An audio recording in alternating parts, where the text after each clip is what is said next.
Hi everyone, welcome back to Stage 101. I'm back with another video. This is going to be a quick video just making my predictions for the NBA Finals 2024, Dallas Mavericks versus Boston Celtics.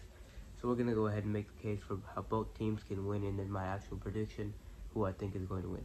Alright, so first of all, we're going to go talk about the Boston Celtics team versus the Dallas Mavericks team. So Celtics have got a pretty good team on paper. They're the better team.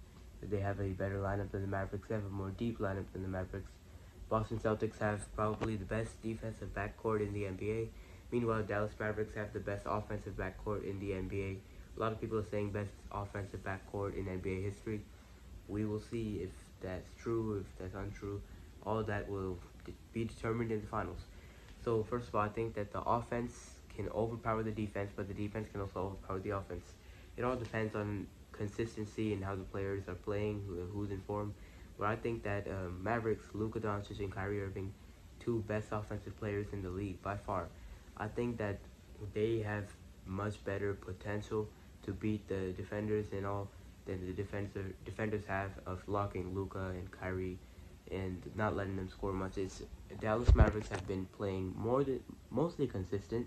I mean, they have been a few inconsistencies, but they still only lost 5 games out of 16. Wait, no, I feel like I've been mistaken. 5 out of 21. They've won 16 games, lost 5. So, wait, no, sorry. They've won 12 games and lost 5. So, 5 games lost out of 17. So, you can see that there have been a few inconsistencies in those games that they lost. But overall, they've also won 12 games. So, when you put that to perspective, that ratio is about... I don't want to do math right now because I'm tired. But, you know, a 12 out of 17 times they've won, the role players have stepped up either, or Luka Doncic and Kyrie Irving, the two best offensive players on their team and possibly in the league, have had monster games. They've had 30-point games. They've had overall good games. So that's the thing. I feel like the biggest thing here for the Mavericks is if you can have Luka Doncic and Kyrie Irving play their good game, play amazing basketball, average 30 for the series, which I don't think is going to be a problem for Luka. And I think for Kyrie, it depends on the role he's playing, but I don't think it's going to be a problem for Kyrie Irving either. I feel like averaging 30 is something both people will do in the finals, especially Kyrie Irving. He brings the experience. The experience in the finals because he's played in 3 NBA finals. He's won 1 with LeBron James in 2012. Sorry, not 2012. 2016. So, yeah, Kyrie Irving brings the experience here. He knows what the finals is like, and probably is going to lead this team. If this was like soccer, for example, you have a captain on your team, Kyrie Irving would probably be best suited for that right now because of his experience. So I think that if he has great games all around, and I don't doubt that he probably will. If Luka has great games all around for the whole series consistently, then I think that the Mavericks have a very good chance at winning. Another thing is the role players. If they are able to make the 3-point shots more than 50% of the time, if they can step it up in the finals, they can.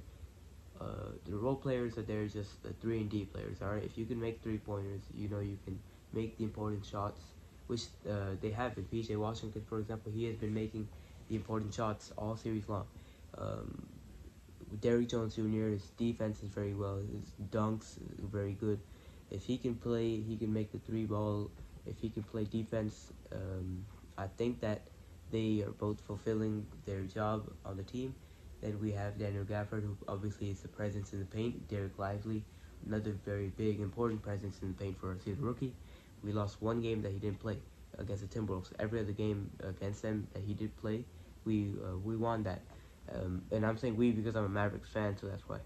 But so yeah, I think the Mavericks has a alright presence in the paint, and that's not too much of a problem because the Celtics, they don't have a paint presence with the big men that much. They do, but their big men can shoot threes.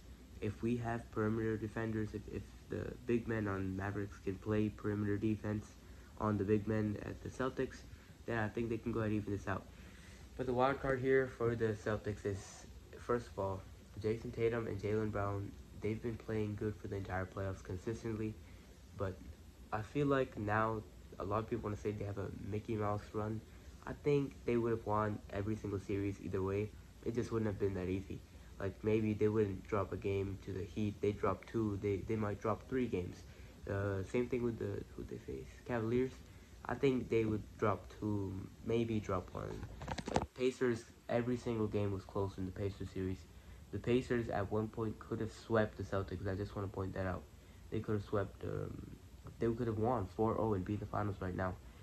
Once again, Celtics turned out to be the better team. They turned out to capitalize on the mistakes made by the Pacers, and they showed that they're the better team overall. That's why they swept the Pacers instead. So you can't really make any excuses there. It's not luck. It's just they're a good team, but they're facing a legitimate team now, a legitimate contender with no injuries. The players are healthy. The team's highest momentum in the NBA right now. This is the biggest upside team in the NBA. So yeah, for sure, Mavericks are going to be the toughest opponent for the Celtics. Of course, it's the finals. That's expected. But are the Celtics ready? That's the question here. I've talked about how the Mavericks can win. If your 3-and-D players play good, your paint players play good, Luka and Kyrie can drop 30 to 40 points every game. But what about the Celtics? What is their formula to win? They have the better team on paper. They have the better defense. They can score. They've got guys who can score. So the Celtics should be walking in here as the favorites. But what can mess up the Celtics? I feel like there's a saying in sports that it can be talked about for so many people, right? But it is that often you are the reason you lose. It's not how to say it. They say in specific examples, but the Celtics are going to beat the Celtics. That's basically how the Celtics lose here. The Mavericks, everything goes well for them, right? But the Celtics are not exactly, they don't know what they're up against because they face weak teams. So you could say that's an advantage that you face weak teams and that way you're in the finals. But it could be a disadvantage too because now they don't know how good Luka Doncic and Kyrie Irving and the rest of the Mavericks are. So that's the thing. The Celtics have faced easy teams all along. Now they're facing one of the biggest like rising teams. You know, the most momentum and the best team in the West now because they're in the finals. So are they going to be ready to face them, or have they been for the whole playoffs, the whole 2 months of playoffs, just been playing warm-up basketball against injured teams who the top stars of the teams are injured? That's something that I feel like could actually stop the Celtics. So the Celtics might beat the Celtics because of lack of experience here. I don't think it's too significant of an issue. At the end of the day, I feel like Jason Tatum and Jaylen Brown, if they play good and they are able to both score without limiting each other's play, I feel like the Celtics have a good chance at winning this. But being biased, wanting the Mavericks to win, I'm gonna have to go ahead and say that the Dallas Mavericks win this.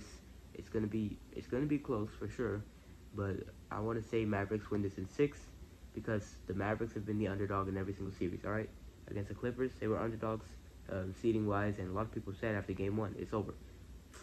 Well, it wasn't over. The Mavericks won that. Same thing with Thunder. Thunder was the first seed, in fact, in the West. What happened there? Game 6, Mavericks won. Timberwolves. So, well, aren't they the best defense in the NBA? Best defense got pummeled, absolutely destroyed in 5 games. 4-1. So, yeah, if Celtics have anything close to the defense of the Timberwolves, Mavericks won't have a problem because of how good their offense is. It's all about which team. It's all about if the Celtics can score well, or if the Mavericks defense is good enough to limit the Celtics offense. Here's the thing: Celtics are a very well balanced team, but the Mavericks are a team that relies heavily on their offense, which has a alright defense. And I feel like if the offense can overpower the Celtics defense, and the defense can step up a bit, and Mavericks guys can make shots, Mavericks are winning in 6 because I want them to win at home, because I live like 5 hours away from Dallas, so I might go watch a game, see the Mavericks win a championship. I might go there in person. Maybe it's summer break, so possibly. Tickets are going to be very expensive. I'm just saying, Mavericks winning at home any team winning at home is way better than them winning the championship at away, right? So yeah, Mavericks are winning in 6, because if it goes to game 7, I'm going to be very scared. I want the Mavericks to walk into game 6 with the lead, of course, and then win the series 4-2. Luka Doncic or Kyrie Irving, one of them is going to be Finals MVP. So, yeah, I think Mavericks are winning. Luka and Kyrie are going to have great games every single game. The role players are going to be able to make their shots. They're going to be able to play defense. And I'm losing my voice now. Good night. hit the like button. Let me know your predictions down in the comments below. Subscribe if you haven't subscribed. Share if you haven't shared. Like if you haven't liked. And comment if you haven't commented.